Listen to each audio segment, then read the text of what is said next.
friend. You're listening to The Sustainable Bodyworker, the podcast for massage therapists who want to grow thriving, purpose-led businesses without the burnout.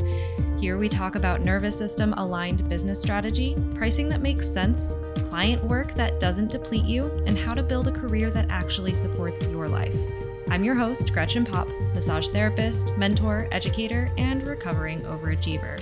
Let's get into it. Hey friends, welcome back to the Sustainable Bodyworker podcast. If you're new here, I'm really glad you found your way to this space.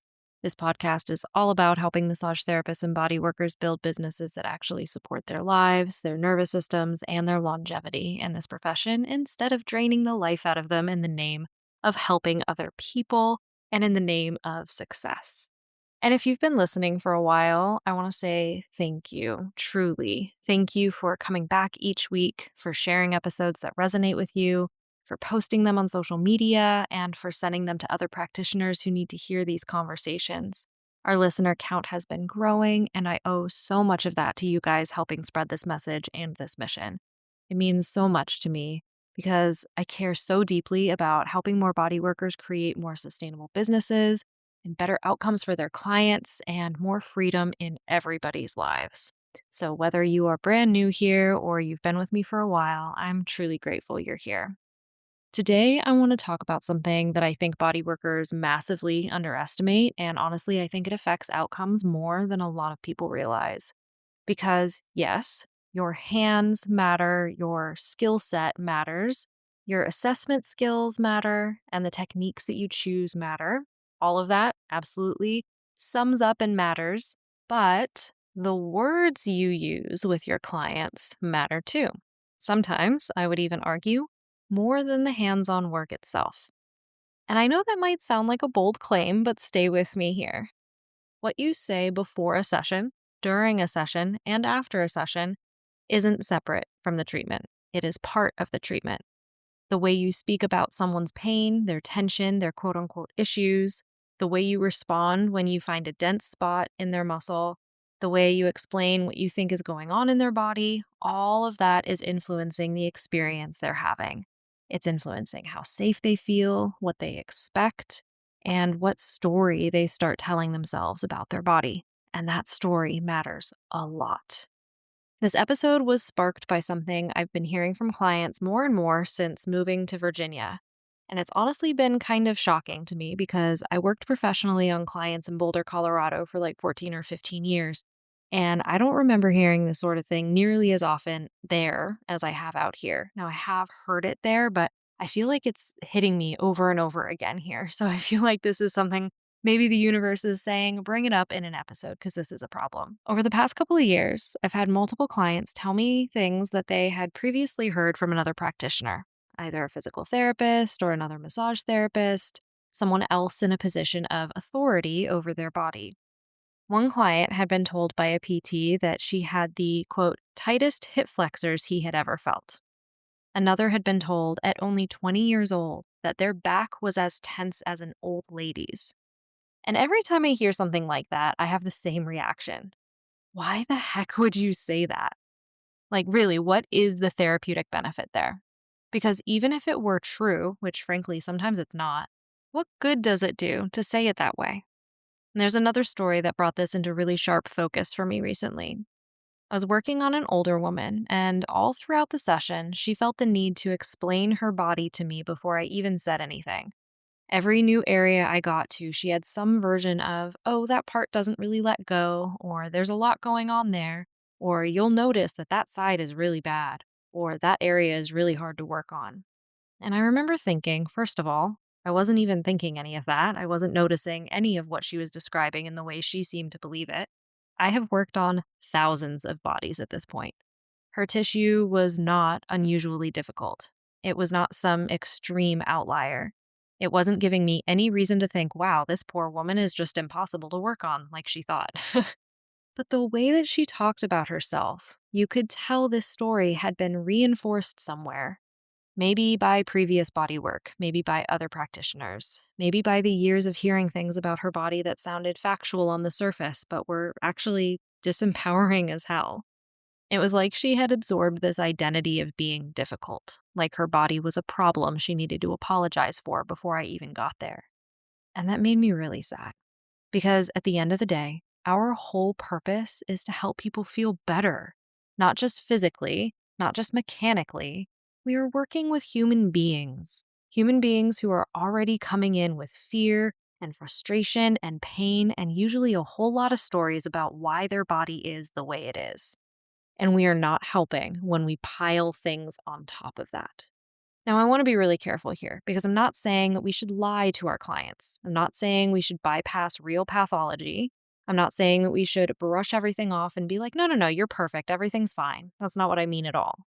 There are absolutely powerful ways to acknowledge what you're finding, validate what they're experiencing, and still communicate it in a way that actually helps the body move toward healing instead of further into fear.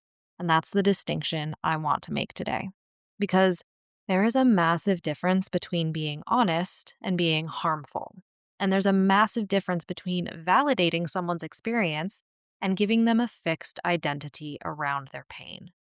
I also want to say something that I think body workers especially need to hear. There is already a huge power differential in the treatment room.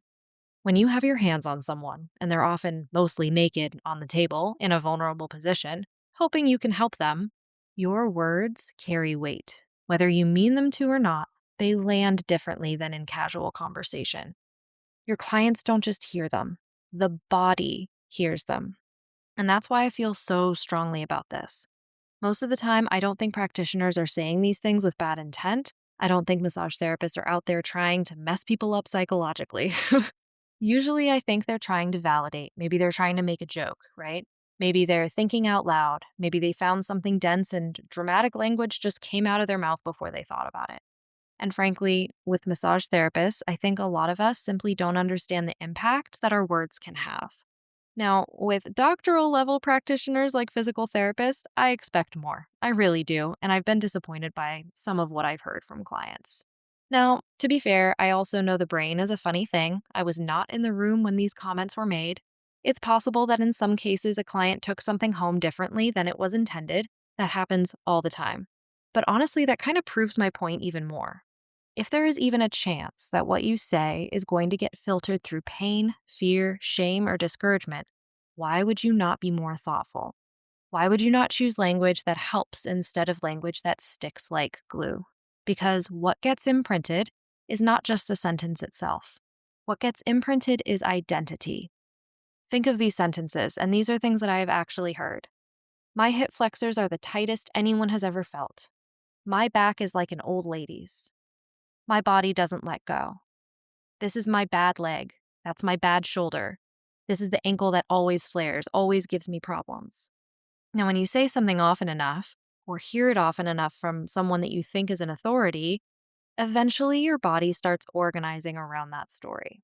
And if you're enjoying this conversation already and you want the practical side of this, the communication, the psychology, the 4 big shifts I've used to help clients get better outcomes while also making the work more sustainable and more profitable, I do have a free webinar linked in the show notes. It's based in the tools that helped me build my practice and the treatment model that I teach inside neuromuscular cupping therapy. But these principles go way beyond cupping. So if this is hitting for you, definitely go grab that with the link in the show notes. But back to what I was saying. One of the most powerful examples of this was actually in my own life, and this came through my daughter. My daughter, at 4 years old, was diagnosed with a chronic bone disease called chronic recurrent multifocal osteomyelitis, or CRMO. Basically, her immune system was attacking the growth plates in her long bones, and the first place that she felt pain was in her ankle. And as she healed, that ankle remained the place that she still associated with the issue the most. If she started having a flare, that was often where it would first show up. And somewhere along the way, we as a family started calling it her CRMO ankle. Seems harmless, right? Except one day I realized, oh my goodness, by calling it that, we are reinforcing that this is where the CRMO lives. This is the identity of that ankle. This is the problem ankle. This is the one that has the disease in it. So we changed the language. We started calling it her healing ankle instead. And yes, maybe some people would hear that and think, okay, Gretchen, now you're getting woo-woo. But listen, since changing that language, things have shifted dramatically. That ankle no longer became the litmus test for everything. It stopped being the place where we all unconsciously expected the flare to show up. She's even been able to eat some foods that used to trigger issues without the ankle flaring the way that it once did. And no, I'm not saying that language alone cured her. We have done a ton with her diet and with nutritional supplementation, but I am saying the stories that we reinforce matter. They matter a lot more than a lot of people are willing to admit. And there's another ankle story in my family that I think about all the time too when it comes to this stuff. Someone else in my family had a long history of injury and surgery in one particular ankle. For years and years, decades, she joked, just cut it off. And at first it was just dark humor. Then it became a repeated phrase. Then it started sounding less like a joke and more like a desire. Eventually, after another, I think it was her 5th surgery, and terrible healing complications, she pursued amputation, and it happened. And I wholeheartedly believe that on some level, her body had absorbed that story. Again, I'm not saying words are magic spells and nothing else matters. I'm saying that the words we repeat about our bodies, especially over the years, shape the way that we experience them. They shape what the nervous system expects and what the mind reinforces. And if that's true for ourselves, why would we not assume it's also true for the people on our table? And this is where the placebo effect and the nocebo effect come in. Now, I want to say this clearly because people get weird about the word placebo. The placebo effect does not mean a fake effect. It means the mind and body are participating together in the outcome.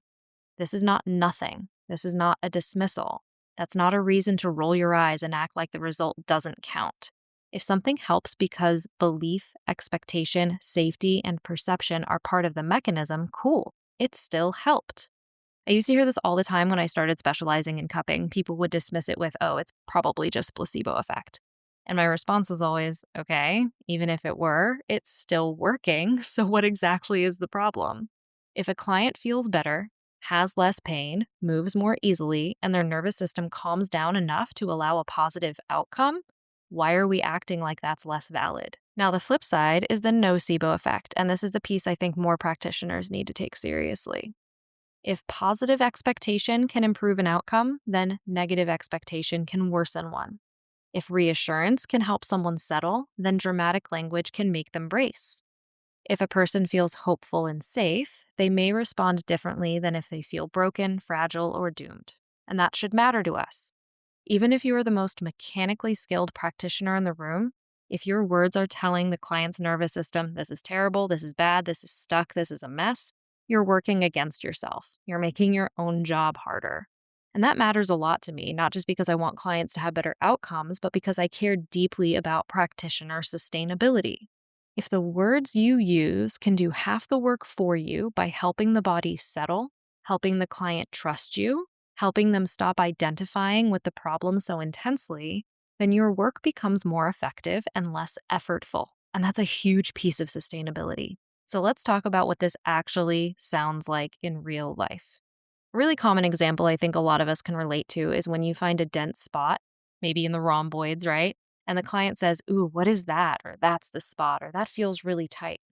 And a lot of practitioners will reflexively say something like, oof, yeah, that's a bad one, or wow, that one's really rough, or no wonder you're in pain. None of that is necessary. Now, you can acknowledge what you're feeling without making it dramatic. You can say, yep, I feel that. You can say, that's a good one. You can say, ooh, that's juicy.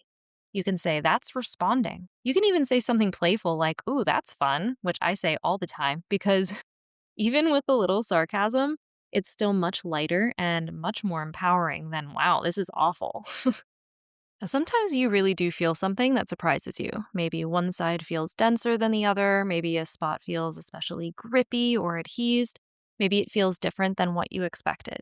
And even then, I think we need to be careful because just because I notice something interesting doesn't mean I need to hand that story to the client. A really helpful reframe in that moment is to simply ask, how does that feel to you? I use that a lot because there have been plenty of times when I've felt asymmetry or tension in something that stood out to me, and the client wasn't experiencing that area as a problem at all.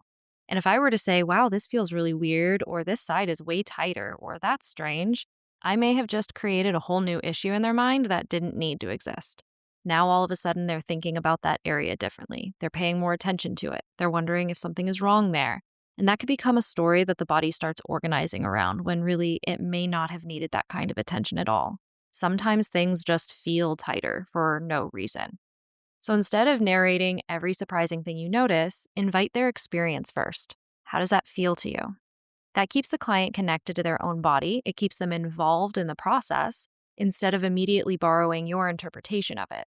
And it gives you much better information too, because what we feel with our hands and what they feel in their body are not always the same thing, and we need to work together as a team.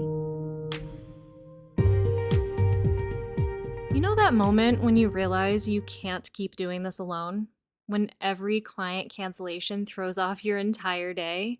When you're answering texts at 9 p.m., you're doing the laundry and the bookkeeping and the social media and the actual body work, and you're watching your life pass by from the treatment room? Maybe you've thought about hiring help. Maybe you've even looked into it or hired someone who didn't work out.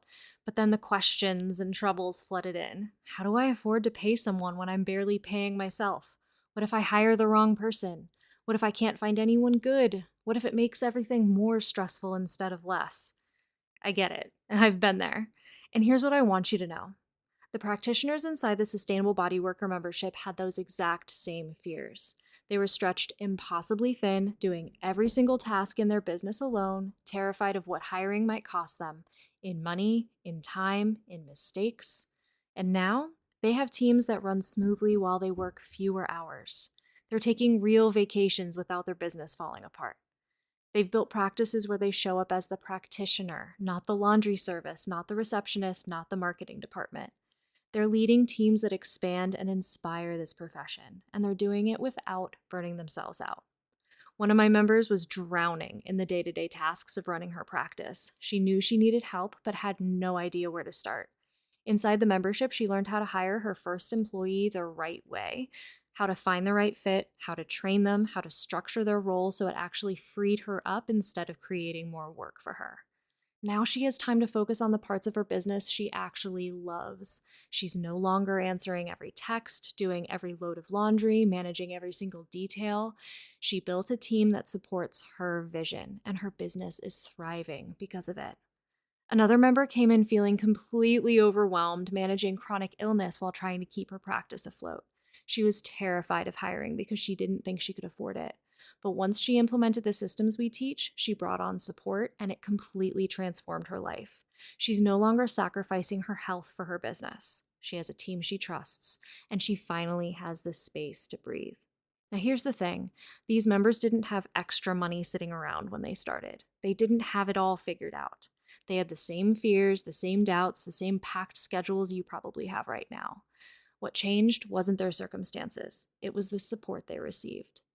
Inside the Sustainable Bodyworker membership, you get step-by-step training on how to hire your first employee the right way, from writing the job post to onboarding to creating systems that actually work and what to actually pay them. You get monthly coaching calls where you can ask questions in real time and get personalized guidance. You get a hypnotherapy library to rewire the limiting beliefs that keep you stuck because I can't afford help and I have to do it all myself are just stories your nervous system is telling you to keep you safe, and they keep you stuck. And you get a community full of body workers who are building teams, sharing what's working, and cheering you on when it feels hard. So if you're ready to stop doing everything alone, if you're ready to build a business that doesn't require you to sacrifice your body, your time, or your sanity, if you're ready to step into leadership and create a practice that actually supports your life, head to the link in the show notes and use the code SBCPOD to get a special discount just for podcast listeners. Because you don't need to keep white knuckling your way through this. You don't need to wait until you're, quote, making enough money. You just need someone who's done this, who's built a team, managed employees, and created systems that work to show you exactly how. I'll see you inside. Another thing I think practitioners miss all the time is the opportunity to positively reinforce change in the moment. If you feel tissue starting to shift, say that. If something starts responding, say that. If the body is letting go, say that. You can say things like, "Ooh, good, that's releasing," or "Yep, there we go," or "That's moving really well." Even a simple, "You're doing a great job," or "Do you feel that change?" All of that is useful information. It gives the nervous system evidence and feedback. It helps the client orient toward progress instead of just obsessing over what's wrong. And on the flip side, if something's not changing the way you'd hoped, there's no therapeutic benefit to announcing, "Wow, this just really isn't letting go." Absolutely none. At that point, it's your job as a practitioner to either change your approach, move to another area, use a different tool, or stop pushing altogether. It's not the client's job to hear that their body is failing your technique in real time. I had a client once with a neck injury, and he had already seen a doctor who wasn't especially concerned and thought soft tissue work made sense as part of a support plan, so he came to see me. Now, because of the way I work, I didn't go straight for the neck. Anyone in my neuromuscular cupping therapy training probably knows exactly what I did first. If someone comes in with neck pain, I'm not just diving into the neck first thing. I spent a lot of time working other areas to get the neck to respond better later. And then once I flipped him over and started working there, he asked, "How's it going in there? What are you feeling?" And what I said was, the good news is, if something much more intense were going on, muscles often don't feel this willing to relax because they're bracing to protect something. What I'm noticing is that your muscles are actually responding, and that's a really good sign. Now, all that was true. It was honest. It was careful. It wasn't a diagnosis, and I let him know that. It wasn't a guarantee. It wasn't really bypassing anything, but it gave his nervous system something helpful to hold on to. He immediately relaxed more. He thanked me for saying it, and he felt a lot better after the session. Now imagine if instead I had said, "Yeah, wow, your neck is really locked down and braced." What does that do? It tells his brain to lock down and brace more. It reinforces the exact state I'm trying to help shift. And that is what I want practitioners to start noticing. We are constantly giving the client system cues about what to do next. We may as well make those cues useful. And the truth is, this extends way beyond what you say when your hands are on someone. How you present yourself is part of the treatment. How you write copy on your website is part of the treatment, frankly.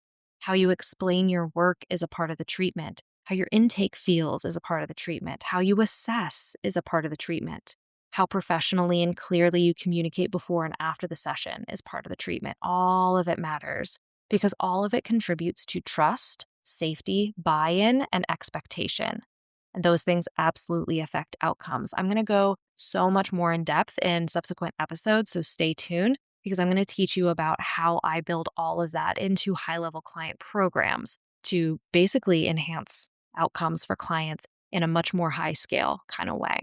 But I also do go much more deeply into this in the neuromuscular cupping therapy training, as well as that free webinar I mentioned earlier that's linked in the show notes. Because one of the biggest things that changed my practice was realizing that communication wasn't just some fluffy extra. It wasn't customer service icing on the cake, so to speak. It was treatment strategy. And the proof really is in the pudding. I built a 5-star, 6-figure cupping therapy practice within 5 years. We were booked out months in advance with a wait list. Clients rebooked very easily. They trusted the work. They complied with homework much more easily. And they invested in these high-ticket programs because they felt confident in the process and confident in us. And I want to be really clear here because this matters to me a lot. This wasn't about manipulating people into spending more money. It was about helping them feel safe enough to invest in something that would actually benefit them. There's a huge difference there. Clients who feel scared, confused, or subtly shamed don't settle as deeply. Clients who feel seen, respected, and given a hopeful but grounded framework let go faster. And the nervous system ends up being more cooperative. They trust you more. They come back and they follow through. And frankly, the work feels better for everyone involved. Time and time again, I have seen clients relax into treatment so much more quickly because of the way that I framed what I was finding. I've seen people stop catastrophizing because I gave them a much more useful story. I've seen better rebooking rates, more trust, and better adherence simply because the communication matched the care.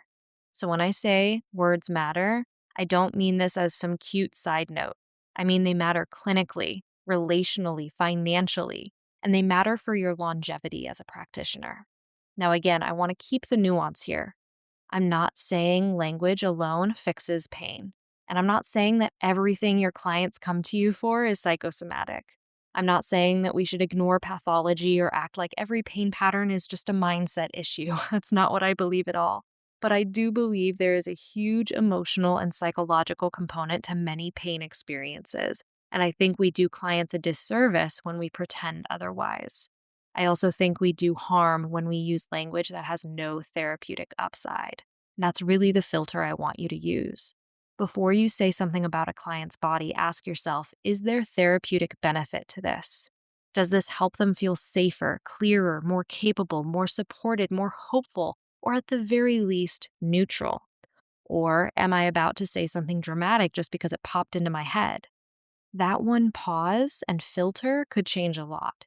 It could change the entire outcome of the session. It could change the story that the client leaves with, or a story that they repeat to the next practitioner, and the story that they repeat to themselves for years. So if you take one thing from this episode, let it be this: your words are not separate from your hands-on work. They are a part of the treatment. Use them like they matter, because they do. And if this conversation is hitting something for you, if you're realizing that there's some shifts that you could make in the way that you communicate, assess, market, and guide clients into better outcomes, I want to invite you into my free webinar, link in the show notes.